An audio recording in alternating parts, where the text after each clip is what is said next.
Tak, je 14:05, začíná poslední část dnešní tiskové konference s největší hvězdou nadcházející zlaté tretry Usainem Boltem.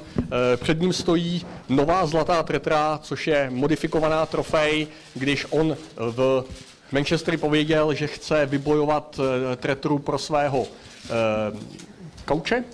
kauče, takže majitel pořádající agentury TK plus Proskyjov Miroslav Černošek mu na letišti tu tretru pro kauče dál, aby měl splněný jeden slib a řekl mu, že tu svoji si musí vybojovat ve středu na dráze. Takže jak to je? Okay, Usain, welcome once again to Ostrava. Thank you for coming. Enjoy this press conference, and we already gave to you one spike for your coach. The other one, which is here, you still need to win. Yes. So, how are the feelings now?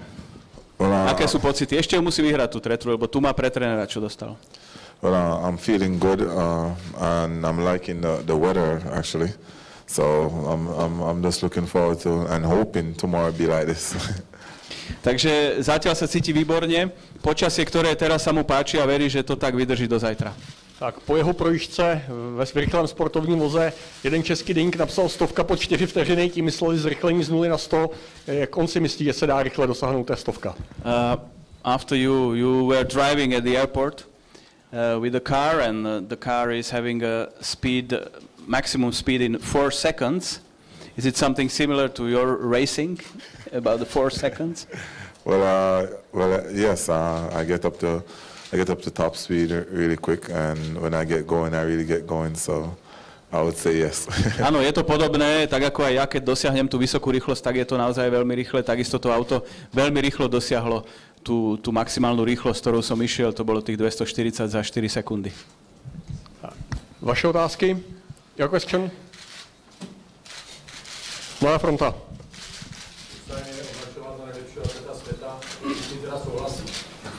Some people are saying you are the greatest athlete ever. Now, do you agree? Well, no.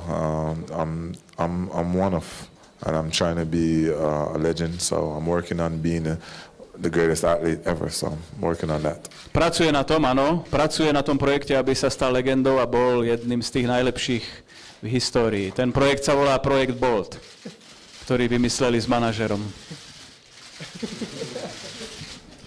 Tak, to byla ukázka z projektu Bolt. Your question? What do you mean by legend? What would it be to be a legend? Že čo to znamená byť legendou vlastne? Čo treba na to dosiahnuť?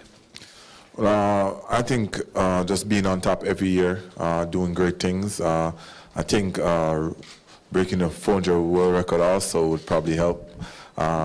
I'm not sure about that, but I think it will help. And as I said, just staying on top every year, just being number one and just doing great things. Takže najdôležitejším asi tým meradlom na to, aby ste boli legendou, aby ste dlhé roky boli na špičke, viacero rokov boli najlepší a zrejme, ako dodáva Usain, nebude to jednoduché, ale zrejme by pomohlo, keby prekonal aj svetový rekord na 400 metrov. Yeah, Usain, congratulations. Last week named Laureate Sportsman of the Year, great honor. Joining names like Roger Federer, Tiger Woods, Lance Armstrong, Michael Schumacher. What does it mean to be grouped in that elite company, and have you met any of those athletes? Takže gratulácia Usainovi za titul Laureus športovec sveta Vlaňajška. Vlastne sa dostal do tej spoločnosti, ktorú kolega vymenoval, všetkých tých slávnych športovcov, že čo to pre ňo znamená byť spájaný s týmito menami. Well, it's a great honor for me to be named in this category of just great athletes. It shows that hard work does pay off, and I've not met any one of these guys, but I'm sure in the future I'll probably meet some of them. Tak ešte žiadneho z nich nestretol osobne, ktorí tu boli spomínaní, ale určite si myslí, že ich raz stretne v budúcnosti, no a je to pre neho veľká česť, že patrí do tej skupiny a tvrdá práca sa vyplatila, tvrdí Usain. Sorry. Právo?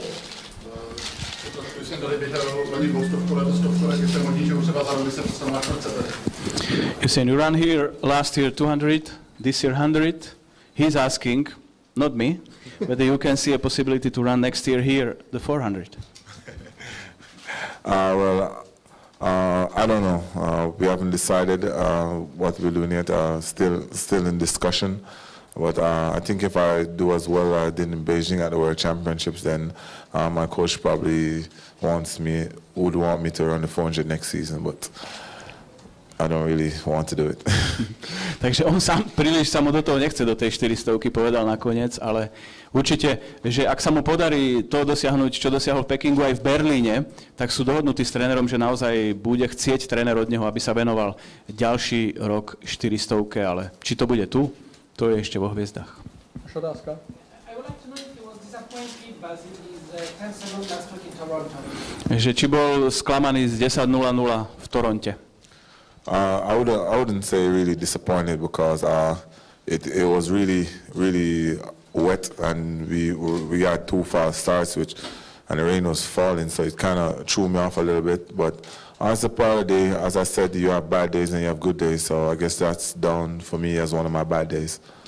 Takže nebol príliš sklamaný, lebo si uvedomoval, že bolo mokro, že pršalo, mali 2 nevydarené štarty, to všetko ako si tak posunulo dozadu a myslí si, že 10:00 nie je zlých, ale každý má počas sezóny zlé aj dobré dni, tak ako to spomínala aj Barbora Špotáková, ktorá verí tomu, že ten zlý deň, ktorý ešte pre ňu len príde, si nevyberie zajtra a Usain ho má už za sebou, čo aj my tomu samozrejme s nadšením veríme, že ho už má za sebou.